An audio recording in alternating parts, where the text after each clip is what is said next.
to look like Bria Hartley just got instant karma, bro. She out for the season. I'm here to tell you the most dirtiest player in the WNBA contract has been written, bro. And I'm here to tell you she's out for the season. Yes, you heard me correctly. Yeah, man, Bria Hartley. So Connecticut PR has released a statement. Bria Hartley is to miss the remainder of the season. Did Bria Hartley just deliver the dirtiest play of the WNBA season, only to get hit with instant karma herself? Fans are furious after Sophie Cunningham went down with a torn MCL in a collision that looked anything but clean. What really poured fuel on the fire? Cameras caught Hartley smirking as Sophie was writhing in pain, making it hard for anyone to believe it was just accidental contact. But here's the shocking twist. The same player accused of taking Sophie out is now done for the season too. The irony is impossible to ignore. Was this pure coincidence, or the basketball god sending a message? If you're riding with Sophie, drop a speedy recovery in the comments. She deserves all the support right now. This picture is going viral with Bria Hartley with the sinister grin, right? This malevolent look that's on her face right now. Clearly smiling after injuring Sophie Cunningham, man. From the moment it happened, the play looked off. Sophie Cunningham absorbed the full hit, crumpled to the floor, and instantly grabbed her knee. She didn't even attempt to stand. Trainers sprinted in, teammates huddled around, and the arena's energy shifted from loud to somber in seconds. This wasn't the kind of fall you bounce back from. Sophie's face and body language said it all. This pain was different, and everyone in the building felt it. Play that just occurred. That's like she tries to slide over right there, and Hartley just kind of falls and makes collision with that lower leg. You see her immediately grab it. And she went down hard and was clearly in a lot of pain. What really set the internet on fire wasn't just the injury, it was the image that followed. As Sophie lay on the floor in visible pain, cameras caught Bria Hartley flashing a smirk. Call it a grin, call it a laugh, spin it however you want, but fans saw it as something far worse. A player looking almost pleased right after her opponent collapsed, clutching her knee. That single frame hit social media within minutes, and the conversation instantly shifted. It wasn't just about the collision anymore. It was about intent. Oh, and Cunningham is down. My goodness.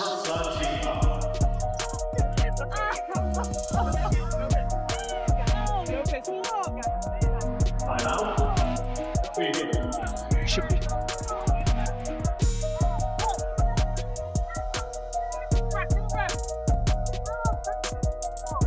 Scary moment as we went to commercial. Sophie Cunningham hit the floor hard, and she is being helped off the floor, heading back to the locker room. The accusation was blunt. That's not how you react to an accident. To fans, Hartley's smile spoke louder than any press release ever could. Once that photo spread, intent almost didn't matter. The perception had already stuck. Even when Sophie herself tried to defuse the situation, calling it nothing more than bad positioning, the outrage barely slowed. Fans weren't convinced. They could live with basketball being physical. What they couldn't stomach was the idea of a player looking satisfied as someone else lay injured. Sophie Cunningham, let's be clear here. Sophie Cunningham was targeted. Let's be very, very clear here. But Sophie Cunningham was flat out targeted by a dirty, dirty player. And this wasn't Hartley's first brush with controversy. That's why the backlash exploded. The smirk cut deeper because fans already knew her history of flare-ups and rough play. So instead of being dismissed as an unfortunate moment, the image became Exhibit A in the case against her. Within hours, commentators were calling it the dirtiest play of the year. Headlines screamed outrage.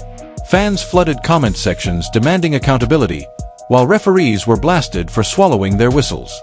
To many, the problem went beyond Hartley. It was a league that seems quicker to fine players for criticizing officials than to punish reckless contact that puts careers at risk. Making all kind of excuses to say that Bria Hartley is not a dirty player. Let me tell y'all something, man. Come on in here. Come on in here, man. Let me tell y'all something.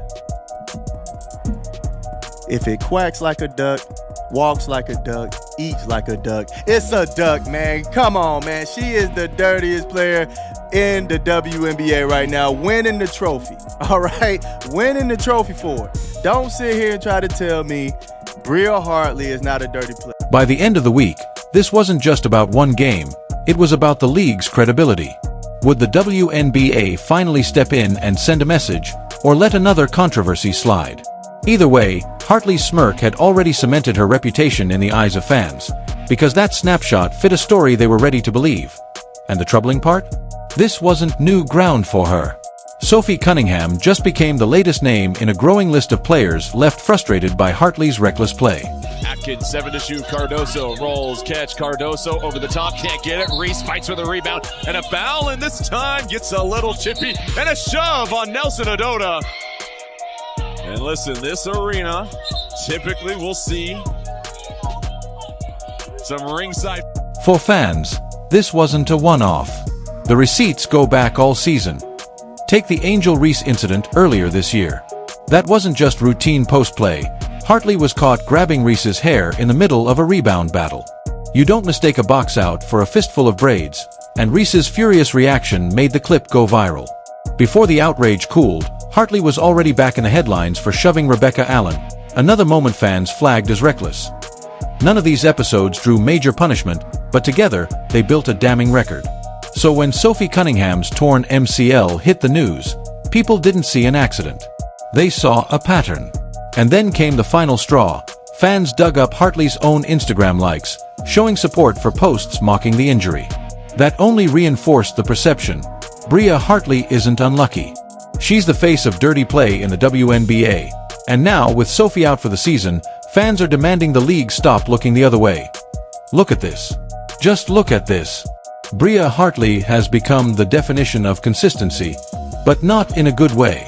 Here she is again, liking another post that fans say celebrates dirty play.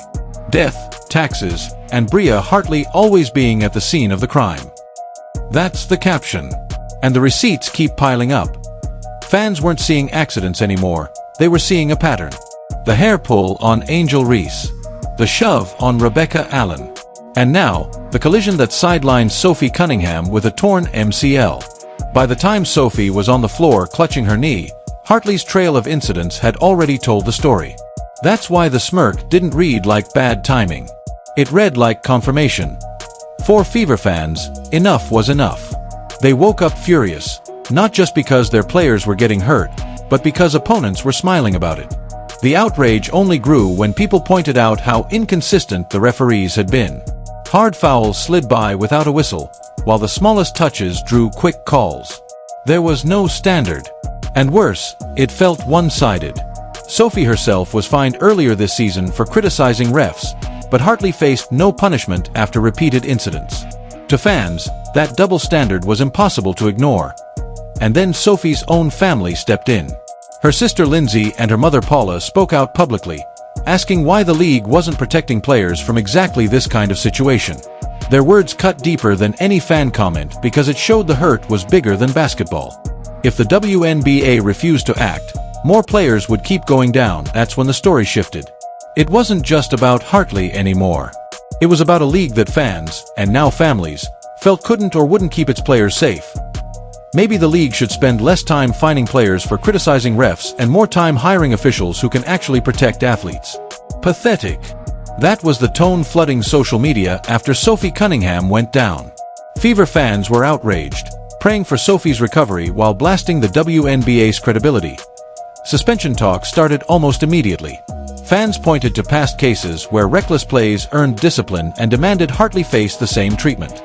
To them, she was already stamped as a dirty player. The league was corrupt. And Sophie was left as the sacrifice.